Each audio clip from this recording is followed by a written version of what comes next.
Hey, welcome everyone. Larry Bailey here with Alayna Gardner. We are going to talk all day for at least 30 minutes of your time, all about 2024 and how you should go about selecting your technology for success. As introduced, Alayna Gardner, we are both Yep. chiefs of revenue of our respective companies. Isn't that so cool? Like we're just chiefs, Alayna. Like how do I we? mean, I'm a director, but I'll take it. Okay, you're director. Fair enough. Um, Tell everybody who you are and why they should keep on listening to our podcast here. Yeah. So my name's Alayna Gardner. I work with LodeStar Software Solutions. We do closing costs. I am the director of revenue. I lead both the sales and marketing team along with our partnerships as a recent addition to my day to day. But really for me, the reason I'm so passionate about this topic is I worked in hospitality for many, many years, and processes are the things that hospitality lives and dies on. If you have a good process, you've got a great restaurant. And if not, you see restaurants with slow service that eventually die out. And I think the same is very true of mortgage. And I really just love talking process, talking technology, and love talking with Larry. How come we've never seen a mortgage company and restaurant together, Elena? Like, can you pull that off? Can you do like hospitality mortgage and figure that out? I think the profit margins might be too thin on each of them, to be honest. That reminds me of like the Capital One commercial where you go and it's like get coffee and get a check. Like I don't understand the connection, The but Capital One cafes are like a whole thing in right, that's what I mean. cities. Like people, I don't know, because people don't. So for those that don't know me, I'm Larry Bailey. I have all kinds of things I do, but mostly people rely upon me to bring information into the community. So if you're listening to this on podcast, great, thank you very much. If you want to actually see the video and you can check out all the cool stuff in Elena's background and the artwork and everything else, and see us dance around here on screen, get over to mortgage.community, check out the full video and go from there. So my day job is with Awesome Technologies Inc. And I my title is chief. Sorry, Elena, I know you're director. I think it's the same It's damn thing. fine. So the what I do all day is help people with technology. Normally, I'm not a technology guy. I'm the guy that tells you how to use the technology properly. I'm the guy that tells you what you should probably use and what you should probably not use. So when Elena and I started talking, Elena does this whole big podcast. What's the name of the podcast, Elena? You do I co-host Lending Leaders, Lending and then I Leaders also co-host a series on LinkedIn called Thirsty Thursdays. and Thursdays, and she goes out to trade shows. I think she's going to Mhm. 50 trade shows this year. You said once a Only, week. I think it's going to be around 10 is where we'll end the year. So I don't. I'm a house hermit. I go to maybe one or two a year. You'll find me at the Lenders One conference in LA on March 3rd to 6th, and then you'll find us both Mhm. over at the ICE Mortgage Technology Experience 2024. I'm in booth 520. Elena, what booth are you in? We are 313. 313. That's like so basically you're like the third 13. So you're like your three T Swift because 13. The 13 is very important to me. I am a huge Swiftie. There you go. There you go. So today we've got a couple questions that we constantly, Lane and I constantly hear about. Mhm. So we're going to talk about what changes we see coming up in 2024 for technology. We're going to talk Mhm. about what we see as major holdbacks. Mhm. We're going to talk about mistakes that we've seen in how choices have been made, and then also major wins. And then lastly, because Elena is a conference veteran, is how to get the most out of attending these different conferences when you're walking the floor, when you're trying to find tech and realize what you want to take back with value. Uh, Mhm. so, uh, visitor's choice, Elena, do you have a preference for which question you want to handle first? Oh gosh, I think obviously, I think we go towards what do we see coming in the future, right? Oh, Feels so right. tech Change. changes. So it's February. Yeah. We've got, I don't know what you say, maybe 8 months, 9 months to make a decision because you're not going to buy Hmm. something in December. I mean, unless it's like You'd be really surprised. like an app on your iPhone, you could do it the last second maybe. But yeah, what do you see? So for those again, so Elena, you do Mhm. title, you're on that end, you're doing fees, you're doing Mhm. stuff on the services end. I tend to see more on the workflow. I tend to see more of the macro evolution of an organization, all kinds of stuff. Yeah. So what do you see? What do you think is changing, or what do you see changing in 2024? I think one thing that I've really been been seeing is kind of this frustration amongst lenders that their current providers aren't providing them the level of service that they want.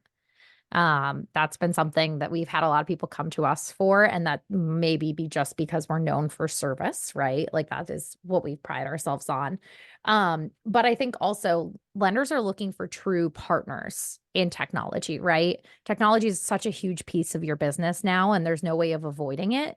So I think it's really important to partner with your vendors, right? That you want them to have the same interests as you.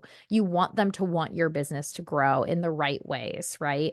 And I think that's something that I'm seeing the more I talk to lenders, they're really wanting their vendors to know, understand their business and support them properly. I've been going through like my AMP classes, and I've had a bunch of lenders come up to me and say, I don't know why In more the middle of the vendors are class, in you're this like, room. you're focusing on AMP and they're like, oh, by the way, I know what you do and I have this question. Yeah, and I think that's so important is like you have to understand what your lenders are doing, even if it's beyond what you do, right? Like Yeah. before doing more education, like I didn't understand how fees could impact buybacks of loans, right? Scratch and dent loans were something that I would have never touched. So I think we're really going to see tech vendors investing in knowing and understanding our lenders a little bit more, and lenders demanding that. So 2000, so it's February, so Hmm. December. So you see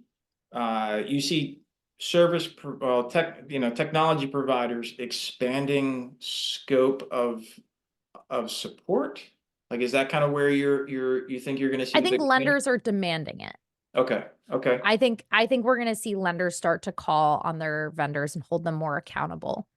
Especially with all like the cyber attacks and all of that as well. It's becoming more and more of a partnership for every person you bring into your fold. It's a higher risk, right? Yeah. And it's funny because I'm going to take that thread and I'm going to say the biggest changes I see in 24 are the reevaluation of what the technology is actually designed best to do. Hmm. So what I see changing by the end of the year is technology that is going to be successful focuses in on its best use case. Hmm. I think what we've seen in the last cycle, and for me, a cycle is about 5 years, but the last cycle of the last 5 years, we've seen this proliferation of, oh, this one thing can do everything. Yes.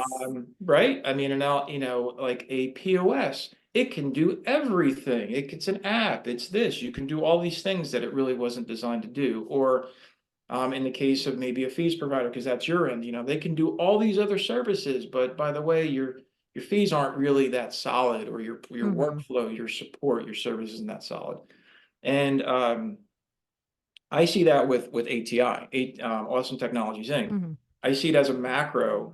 Before I joined ATI, ATI was a vendor to me, right? And so I'd walk into clients and they'd have plugins from this company or that company, or they'd have support solutions or system admin services from this company or that company. And I'd sit back and I'd say, well, how are they addressing this part? And they weren't. Or Hmm. they'd have to have three different companies doing something that kind of overlapped. So Hmm. I see kind of what you're saying, where it's a full support thing. I think Hmm. it's at the end of the year, companies use a particular software because it laser focuses the results of what the lender needs. So I think we're Exactly. saying the same thing, but just as I expected, we have two different perspectives. Absolutely. And I wasn't going to be like, hey, everyone should hire a specialist. As a specialist feels a little self-serving. That's it. I don't know. But it's definitely something, I'd say our biggest selling feature right now when we're talking with lenders is Yeah, we do one thing and you do it and really we do well, one thing really well. right? And like when people ask, oh, do you do that? That's not the thing that we do. Yeah, Right. And I think that's been a really strong feature, right? Is it used to be looked at, oh, well, you don't offer the appraisal quoting tool, or you don't offer this, or you don't offer that. And now it's slowly, I think we're going to see more vendors, but I think you're going to see vendors that are better at doing their jobs. I agree. I agree. I think we're on the same side of that coin. Hmm. Um, all right, so you pick the first one, I'll pick the next one. Go for it. Major mistakes. So you've seen companies pick technology and it's just wasn't a good choice. Mhm. So when you see a company or hear of a company pivoting because of a choice they made, postmortem, what do you think the reasons behind the major mistakes were? What do you see, Elena? I think a lot of times it's not understanding what you actually need out of a technology, right? It's not truly evaluating it. So when we go through, and this is something new we've started, we've made mistakes with technology and adopting it, right? I think, we're at a point where we're growing pretty quickly, right? And at some point it's like, oh, we need a new CRM. Let's go find a new CRM. Sure, easy, piece of And cake, all no problem. yeah, and also your priorities change as an organization too, right? Our priorities as an organization 2 years ago might not be the same as today. So something we've actually started rolling out, and I'm happy to share with this with anyone who wants to message me for it, we have a very structured Excel doc that we actually use. We're changing our marketing technology provider. We brought one on 2 years ago as part of a transition from one service that did it all. Mhm. We got a bunch of providers, and I'd say about 80% of them have been very successful, which is actually a pretty good hit rate, It's a right? If you're really good changing number. it Yeah, went from one vendor to 10, right? Just to give you an idea of the scope. And I think a lot of lenders can relate to that, right? yeah, yeah. And when we've realized we've been with this provider for about 2, 3 years, it's served us really well for where our business was. It's fine. But now that we're looking to do more things, we realized it's shortfalls in all of these places. Got This gaps. automation isn't working. This isn't like there are just pieces. So in before we even talk to a vendor, right, and let them tell us what we needed, right? Because that's kind of what you do when you request a demo is a Mhm. salesperson is going to tell you what you need. Like that's our job as Usually, right? That's salespeople. what their thing is. That's which I personally can't stand. But But that's what their job is. that's what their job is. That's what they're trained to do in a lot of organizations. Um, and as part of that, we set up this beautiful Word doc. It has the ability to track 5 different vendors. And what we do is we actually subdivide into our must haves, nice to haves, and just like this would be like a nice little like sugar on top of the cake, Sure, right? just in Like case. this would Not make not everything not great. important, but if it's there, great. Yeah. And we rank everything 1 out of 5. We have structure to say if it meets expectations, all of that. And then at the end of the day, it doesn't become about what salesperson you like the best. Mhm. It becomes about the hard facts, right?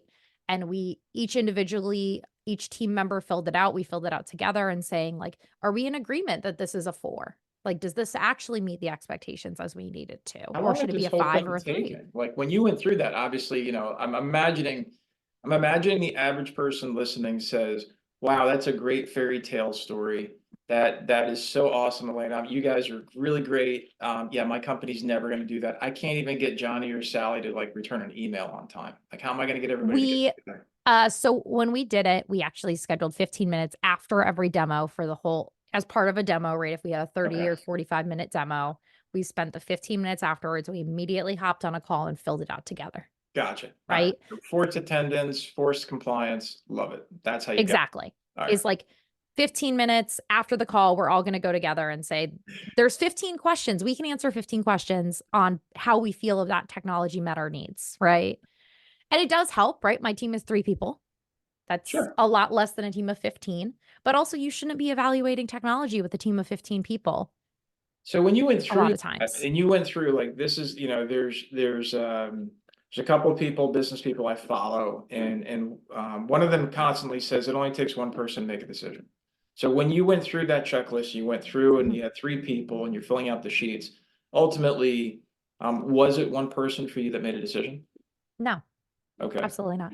okay. And because the here's the thing, I think this is very true of mortgage organizations is my needs as a leader and as someone who needs to go in and do high level reporting and all of that is very different than my end user, right? Mhm.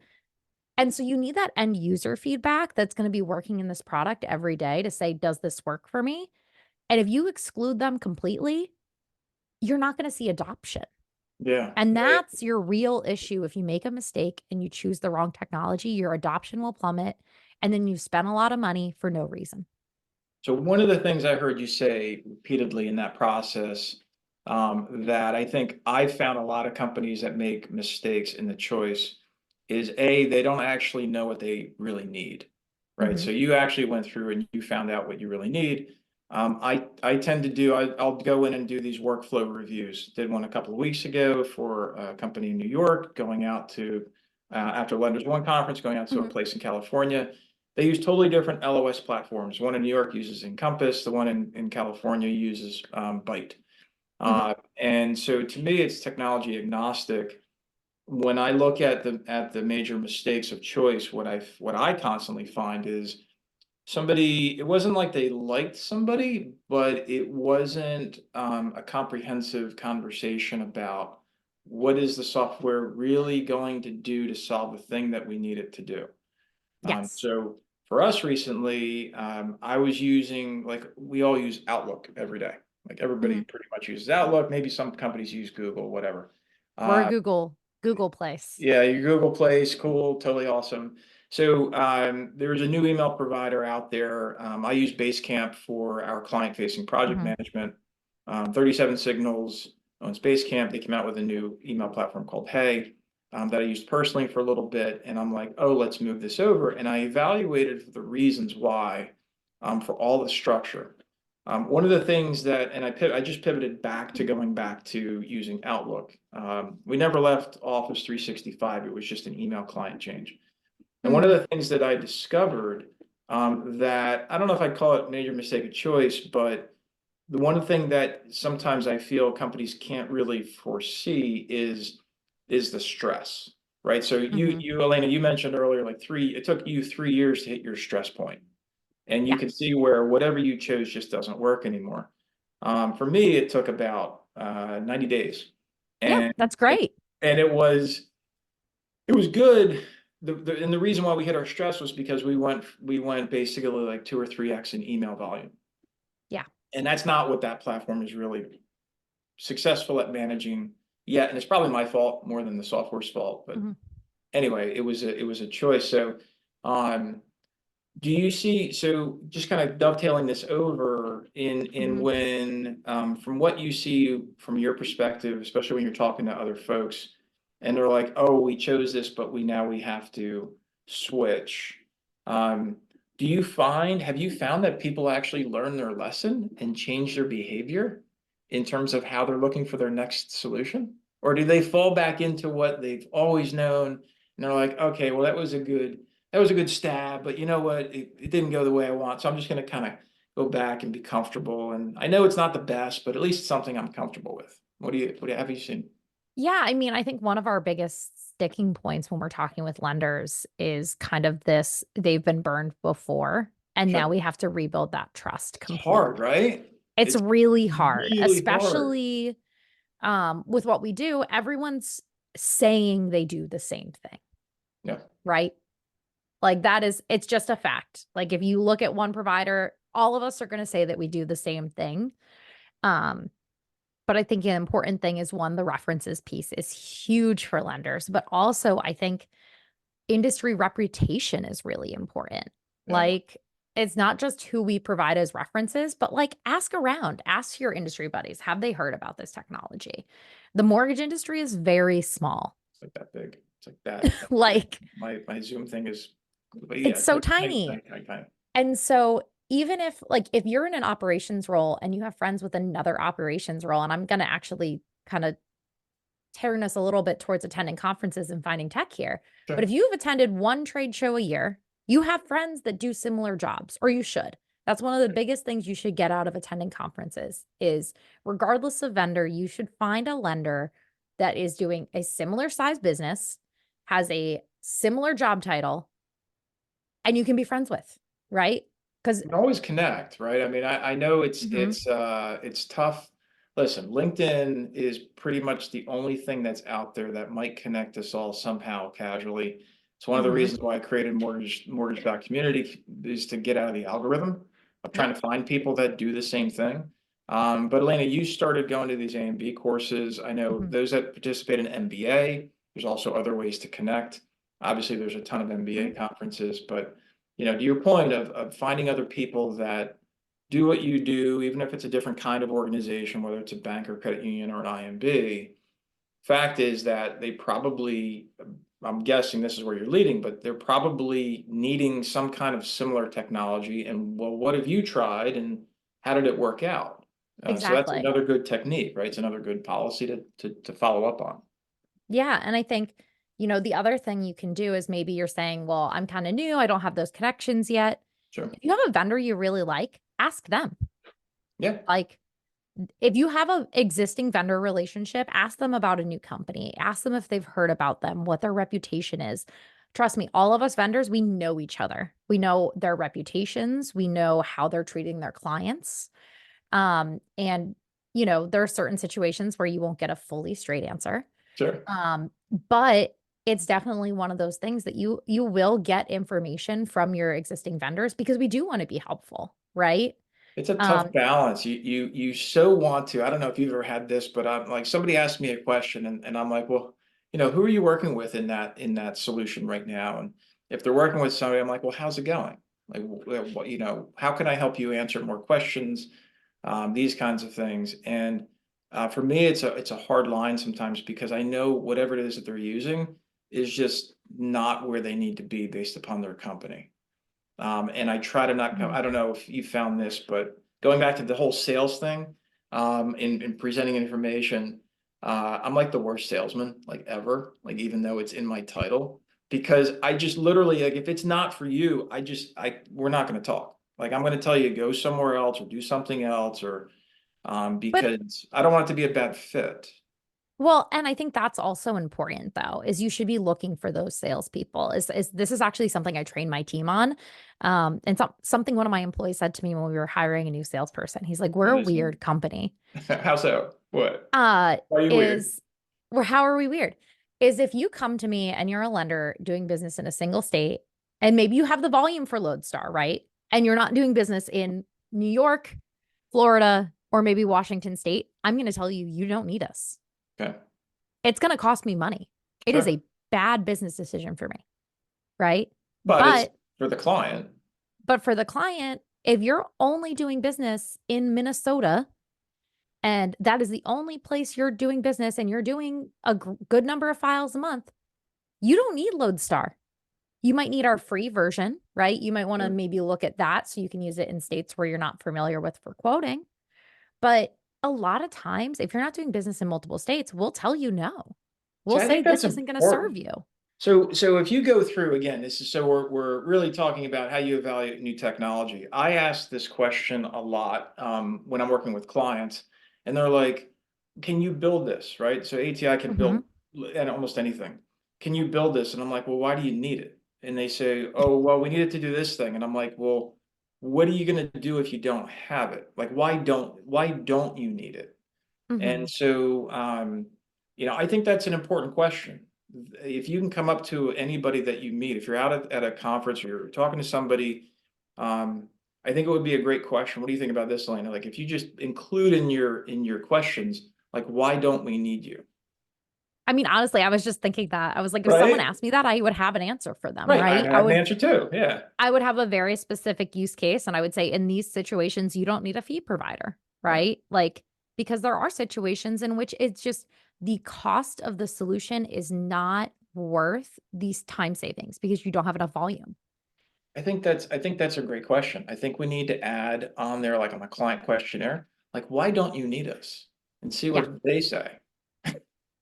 Every vendor should have an answer for you, to be Really honest. should. I And I mean, there are some vendors that don't have monthly minimums that might be able to, that might have be like, oh, well, you have this lower level tier, right? Mhm. But like no one should always say you need enterprise because the answer is not always enterprise. There's a reason that It's a very small vendors group. have different tier Yeah. solutions, and it's because not everyone needs enterprise. Major wins. So have you come across a client that you're like, dude, they did it right. Like that was a good move. Have you seen that recently?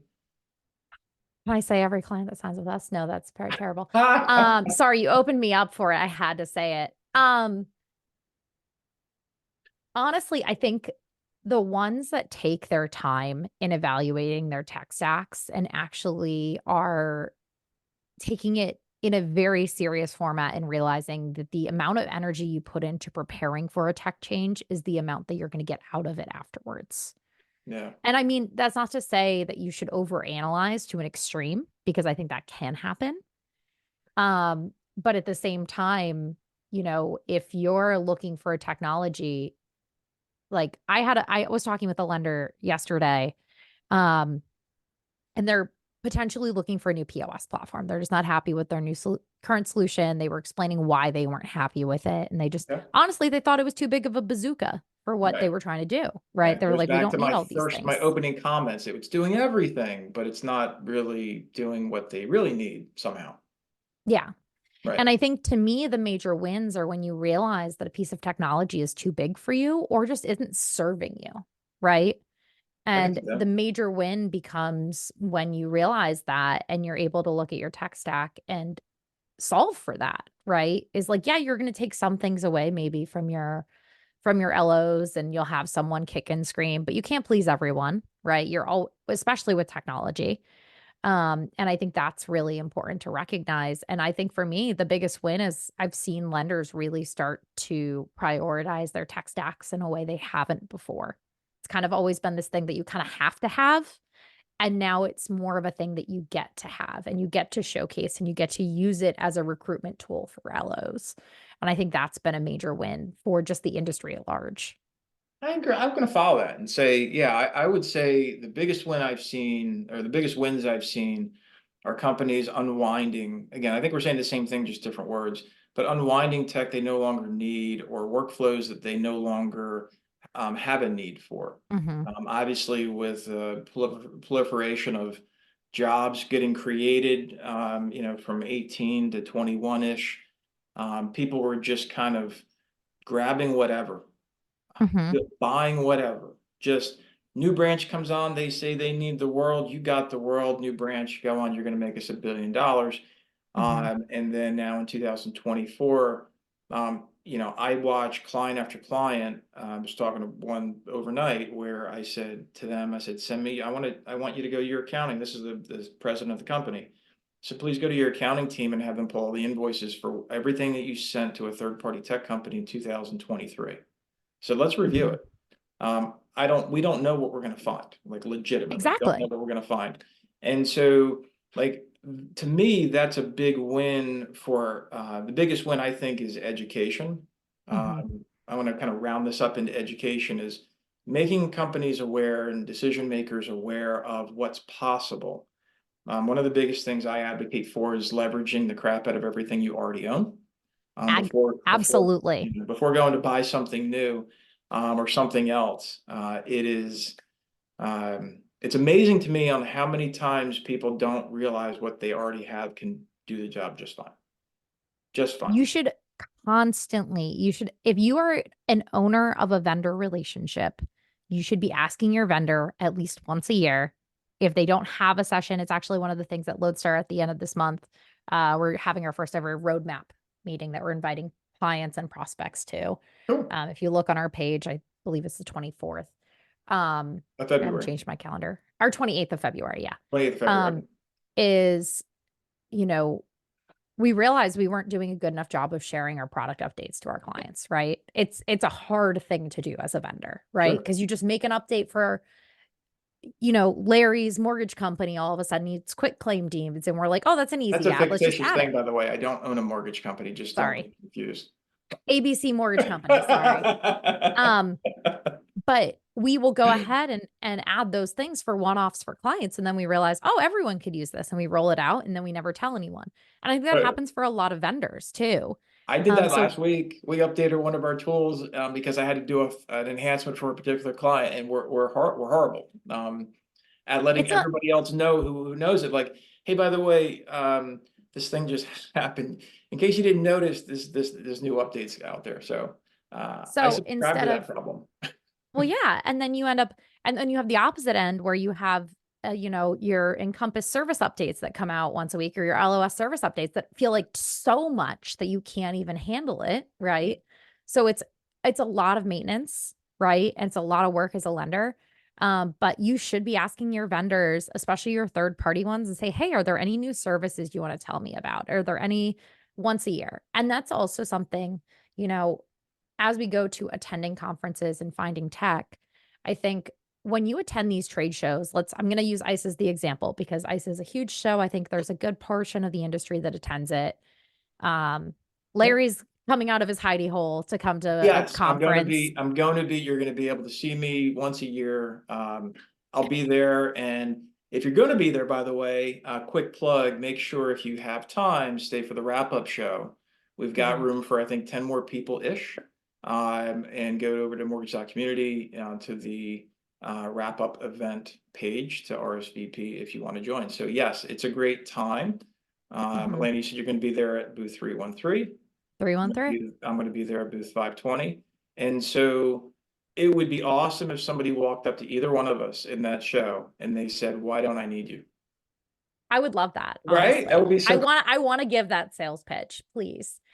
Um, but I think that's the important thing is so your company spend a lot of money for you to attend these shows. It's not a small investment. Yeah. And vendors also spend a lot of money to get your attention at these shows, right? I don't know the real number. I actually did the math one day because I was kind of bored and I think it's probably going to be like a $6 million+ spend.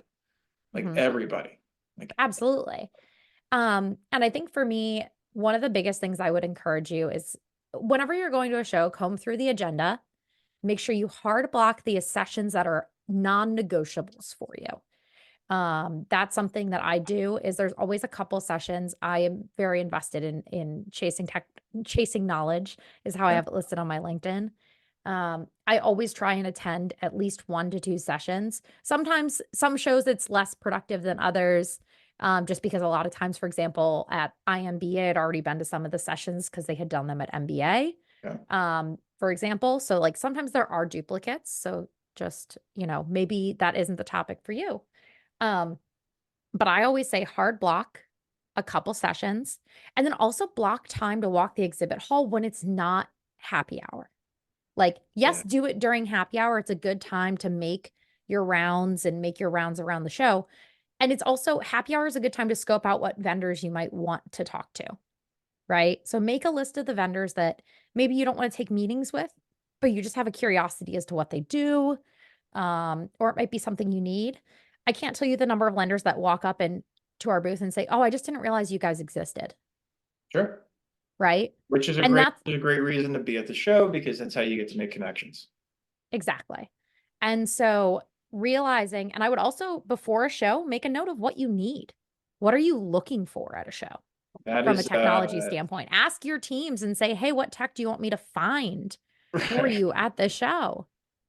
It's a scavenge. It's a scavenger hunt, guys. it is a Check it scavenger hunt, off. and it's so funny that you talk about because the last time I attended as a client was 2 years ago. 2 years ago, yeah, 2 years ago, and I intentionally didn't go to the some of the breakouts that Mhm. weren't truly necessary because I wanted the ability to go around, and I took the time to meet with every single person at a booth there to ask them what they're doing, even if I knew that I wasn't in the market for whatever it is that Mhm. I thought they did, because you can't really judge a book by its cover. You can't really, even though you think you know what that company does, you should still ask them like, why are they here? What are they trying to promote, or how can they help Mhm. companies? Those kinds of things. I found out a lot of companies are really bad at promoting the right kind of messaging on their billboard, but they explain it really well if you ask them. Mortgage technology companies are terrible at marketing. I don't know if you knew that. If you're a mortgage technology company looking to have better marketing, please contact me. There you go. Uh, I have There a you go. consulting company just for that, I promise. Oh, there we go. So yeah, so getting out to these Mhm. conferences, Elena, you're the expert in the room here compared to me, especially. Mhm. Making a note of what you want before you go. Yes. Making a note of which breakouts are critically important to attend versus Mhm. ones that you could opt out, making sure that you leave time to walk the floor of the exhibit hall and make sure you meet with everybody. And then lastly, for the folks you don't want to get trapped in the sales pitch, see who they are and go spot them at the bar or the reception or wherever, or where they're eating Mhm. or whatever, and sit down and just be like, hey, nice to meet you. What do you do? And Yeah, just see what happens. that's a good that's a good trick. Yeah, Um, and that's the other thing cool. I would say as well, that this is something I know it's really hard for lenders. I want to be very upfront with that. It's if at all possible, figure out people to cover your day-to-day responsibilities while you're at the show. Because there is nothing worse than being at a show than seeing lenders that are just there's no way they can get away from their computers, They're right? buried in They their can't get laptops. Right. they're buried in their laptops. And that's okay, right? I understand fires happen. And especially last year, like ICE was at the end of the month, which was just a choice. This year it's middle of the month, so hopefully we'll avoid some of those fires. Um, but I think that's really important is if you are going to one of these shows and your organization is spending the money or you are choosing to spend your budget on going to this show or any show, figure out who can put out everything but the most major fire and trust them. It's a Be in the good moment. opportunity to give a junior leader some responsibility and see how they handle things. And it also allows you to be disconnected. I know I'm a vendor, so like I'm very lucky is I get to put down my computer and say everything else can wait. But it is important to realize that you're there for a very limited period of time and try to make the most of every moment, but also rest because it's exhausting. And have fun. It's still it's a human connection opportunity. So Mhm. hopefully you're also to kind of round this out. Not only are you taking care of business and making sure that you're in the moment and getting things accomplished, but as you mentioned earlier, Lena, which I fully support, it is making the connection. You know, I Mhm. have the pleasure of getting to meet with a lot of people virtually throughout the week, which is why I don't feel too bad about being a house hermit to all these trade shows. But in any event, when I'm there, I want to make sure I'm not distracted and that I Yeah. am able to focus. Otherwise, I'm only half there, and I guarantee I'm getting less than half back from my investment because of distractions or Mhm. things that are getting me pulled away. So to wrap all this up, Yes. We're we hitting our we time. we see that we believe, you know, it's great to be able to go back to conferences and travel and meet with people. Have a checklist. Mhm. Make sure that you're sticking to why you're there. It's kind of like, I don't know if you've ever done this, but if you go food shopping while you're hungry, you tend to only get the things that are flashy and not Yep. really on your list. That's such a So great explanation. so make a list.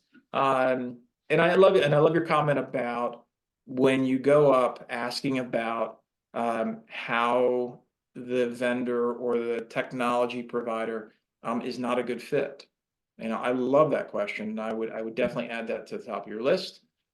Um, do you want to drop, like, I know it's only February, right? So do you, I Mhm. don't know if you know where you're going to be in the next month or two Oh, besides I can give you site? a full list if you want. Oh, I have it in my brain. So we will, as LodeStar, if you want to meet with us, we will be at the ICE show is going to kick off our conference, our full-blown conference season. The week after, we'll be at the Mortgage Collaborative in Louisville.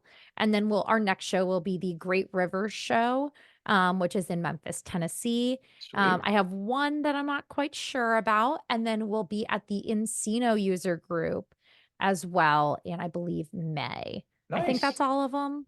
I think. Okay. For the More to beginning of the come. year.